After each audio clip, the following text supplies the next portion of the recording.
আপনাদের সকলকে আমার আইসিডিএস হেল্পটনে স্বাগত। আপনারা জানেন এই যে জন আন্দোলন মাস, সেটা আপনাদের থিম অ্যাক্টিভিটি সাবমিট করতে হচ্ছে।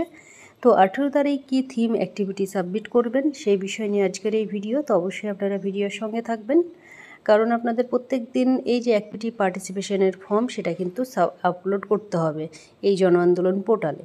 তো চলুন আমরা দেখে নেব যে থিম আপনাদের কি রয়েছে 18 তারিখের। এখানে দেখতে পাচ্ছেন অনেকগুলো থিম রয়েছে, তার মধ্যে থেকে আপনারা 18 তারিখের জন্য এই যে থিমটি রয়েছে শেষে থেকে 2 নম্বরের অ্যাড্রেসিং ওবেসিটি, এই যে অপশানটি রয়েছে সেটাকে আপনাকে সিলেক্ট করে নিতে হবে। তারপরে দেখুন লেভেল, অবশ্যই আপনারা এই যে ব্লক রয়েছে সেটাকে আপনাদেরকে এডাব্লিউসি করে নেবেন। এডাব্লিউসি করে নেওয়ার পরে নিজ নিজ যে সেন্টার রয়েছে সেই সেন্টার আপনারা এখান থেকে সিলেক্ট করে নেবেন। সিলেক্ট করে নেওয়ার পরে এখানে অ্যাক্টিভিটি আপনাদের যেটা সিলেক্ট করতে হবে, দেখুন অ্যাক্টিভিটি এখানে অনেকগুলো রয়েছে, তার মধ্যে থেকে প্রথমকার যে অ্যাক্টিভিটি রয়েছে সেই অ্যাক্টিভিটি আপনাদেরকে সিলেক্ট করতে হবে।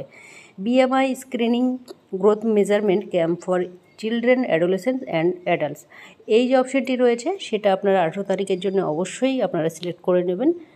প্রথমের যে অপশানটি রয়েছে সেটা, তার মধ্যে থেকে এখানে অনেকগুলো অপশান রয়েছে, আপনারা সিলেক্ট করতে পারেন, যেমন 3 নম্বরের অপশান। এইভাবে কিন্তু অনেকগুলো অপশান রয়েছে, সেগুলো কিন্তু দেওয়া যেতে পারে। এখানে এই অপশানটিও দেওয়া যেতে পারে। এখানে আপনারা যে কোনো একটি অপশান সিলেক্ট করে দেবেন, তবে প্রথমের যে অপশানটি রয়েছে সেটা দিলেই বেটার হবে। তো প্রথমকার অপশানটা অবশ্যই আপনারা যে 18 তারিখের জন্য সিলেক্ট করে নেবেন। এবং এখানে দেখুন এই যে ইভেন্ট ডেট রয়েছে সেখানে আপনাদেরকে বলে দিই, এখানে কিন্তু প্রথমে কিন্তু মাস দেখাবে, তারপরে দিন, তারপরে বছর।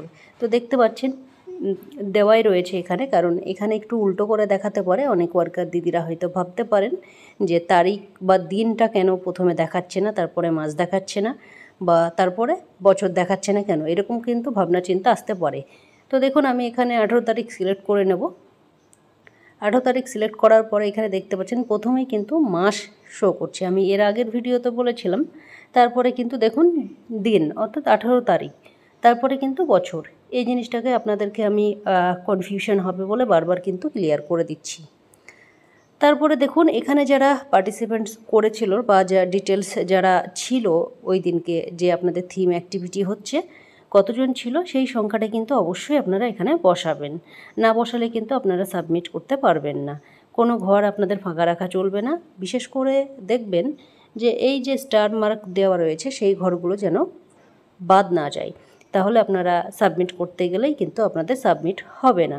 কারণ দেখুন আমি সাবমিট করতে গেলে যে ঘরগুলো বাকি রয়েছে সেগুলো কিন্তু ফিল আপ করার জন্য আমাকে বলা হচ্ছে। তারপর দেখুন ঘরগুলো ফিল আপ করার পরে আপনাকে যেটা করতে হবে, এই যে আপলোড ফটো দেওয়া রয়েছে, অর্থাৎ ছবি আপনাকে কিন্তু সাবমিট করতেই হবে। এর আগের বার আমরা দেখেছিলাম জন আন্দোলন পোর্টালে যখন কাজ করতাম তখন কিন্তু ছবি যদি আমরা সাবমিট না করতাম তাও কিন্তু সাবমিট হয়ে যেত, কিন্তু এইবার কিন্তু আপনাদের ছবি অবশ্যই সাবমিট করতে হবে এবং প্রত্যেকটা সেন্টারে কিন্তু ভিডিও আপলোড করার জন্য বলা হয়েছে।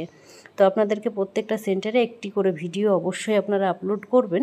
সেটা কবে করবেন সেটা পরে আপনাদেরকে জানানো হবে, তবে ছবি কিন্তু আপনাদের অবশ্যই কিন্তু দিতে হবে।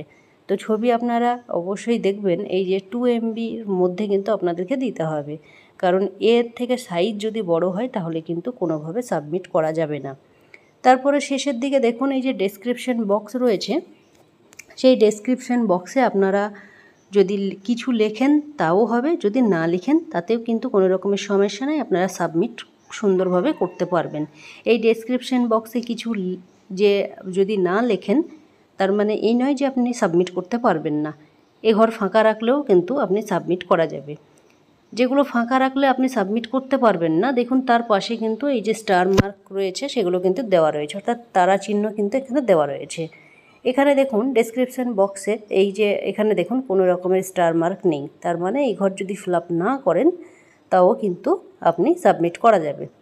তো এইভাবে কিন্তু আপনাদের 18 তারিখের যে থিম অ্যাক্টিভিটি রয়েছে সেটাকে আপনারা সিলেক্ট করে নেবেন এবং আপনারা যে কাজগুলো করছেন সেগুলো অবশ্যই আপনারা জন আন্দোলন পোর্টালে সাবমিট করে দেবেন। এবং আপনারা এখানে যদি দেখেন যে জন আন্দোলন পোর্টালের যে থিম অ্যাক্টিভিটির কাজ সেটা কিন্তু 1 তারিখ থেকে শুরু হয়েছে, অর্থাৎ সেপ্টেম্বর মাসের 1 থেকে 25 তারিখ পর্যন্ত চলবে এবং আপনারা জন আন্দোলন পোর্টালে আগস্ট মাসের 10 তারিখ পর্যন্ত কিন্তু সাবমিট করতে পারবেন। এখানে দেখতে পাচ্ছেন পরের যে ডেটগুলো, যেহেতু 1 তারিখ থেকে শুরু হয়েছিল, সেই ডেটগুলো কিন্তু কোনোভাবে অ্যাক্টিভ নেই, ইনঅ্যাক্টিভ রয়েছে। অর্থাৎ সেই ডেটগুলো সিলেক্ট করা যাবে না, কারণ 17 তারিখ থেকে আমরা এই কাজগুলো করতে পারবো। তাহলে কি এখানে 17 তারিখ ডেট কিন্তু এখান থেকে শো করছে, অর্থাৎ অ্যাক্টিভ রয়েছে। আমরা খুব সহজেই বুঝে যাচ্ছি, কারণ তারপরে আমাদেরকে বলা হয়েছিল যে 12 তারিখের মধ্যে আমরা সেপ্টেম্বর মাসের যে থিম অ্যাক্টিভিটি আছে সেগুলো আমরা পোর্টালে সাবমিট করতে পারবো। কিন্তু তারপরে আবারও নোটিশ দেওয়া হয়েছিল বা বলা হয়েছিল যে এটা 17 তারিখ থেকে আমরা যেভাবে কাজ করেছি জন আন্দোলন পোর্টালে ঠিক সেইভাবেই কিন্তু কাজ করতে পারবো। তো সেই মতোই কিন্তু আমরা 17 তারিখ থেকেই কাজ করতে পারছি, এটা নিয়ে কোনো রকমের আমাদের সন্দেহ নেই। সেহেতু আপনারা প্রত্যেক দিন যে থিম অ্যাক্টিভিটি আছে তো তারা প্রত্যেকেই আপনারা দেখে নেবেন, দেখে নিয়ে কিন্তু আপনারা সাবমিট করার চেষ্টা করবেন। এবং কোন তারিখে কোন থিম অ্যাক্টিভিটি সাবমিট করতে হবে সেটা জানার জন্য অবশ্যই আমার চ্যানেলটিকে ফলো করে রাখুন, সাবস্ক্রাইব করে রাখুন এবং অন্যকে ভিডিওটি শেয়ার করে জানার সুযোগ করে দেবেন। তো আমি ভিডিওটি এখানেই শেষ করছি। আপনাদের যদি জন আন্দোলন পোর্টাল নিয়ে কোনো রকমের ইনকোয়ারিজ থেকে থাকে বা জানার থেকে তো অবশ্যই কমেন্ট সেকশনে লিখবেন। এবং এর যে নির্দিষ্ট পাসওয়ার্ড এবং ইউজার নেম রয়েছে সেটা আপনারা প্রজেক্ট থেকে পেয়ে যাবেন। সুপারভাইজার দিদিদেরকে আপনারা জিজ্ঞেস করুন আপনাদের প্রজেক্টের কী পাসওয়ার্ড এবং কী ইউজার নেম রয়েছে, সেটা আপনারা ওনাদের থেকেই পেয়ে যাবেন। এবং আরেকটি কথা বলি, এই যে ইউজার নেম পাসওয়ার্ড আপনারা আগে যেভাবে কাজ করেছিলেন যে ইউজার নেম পাসওয়ার্ড দিয়ে, সেটা দিয়েই কিন্তু আবারও খুলবে। অনেক ওয়ার্কার দিদিরা খুলবেন, দেখবেন আপনাদের অটোমেটিক খুলে যাবে। এবং জন আন্দোলন পোর্টালের সাইট রয়েছে, সেটা কিন্তু আমি আমার ডিসক্রিপশন বক্সে দিয়ে দেবো, এর আগের ভিডিও তো দিয়েছি এবং এটাতেও দেবো। আপনারা সেখান থেকে ডিরেক্টলি কিন্তু আপনারা নিজেদের যে পাসওয়ার্ড এবং ইউজার নেম রয়েছে সেটা ব্যবহার করে আপনারা নিজেদের সেন্টারের থিম অ্যাক্টিভিটি সাবমিট করতে পারবেন। তো সকলে ভিডিওটি আমি এখানেই শেষ করলাম, আবারও অন্য কোনো ভিডিওতে আপনাদের সঙ্গে অবশ্যই দেখা হবে। ধন্যবাদ।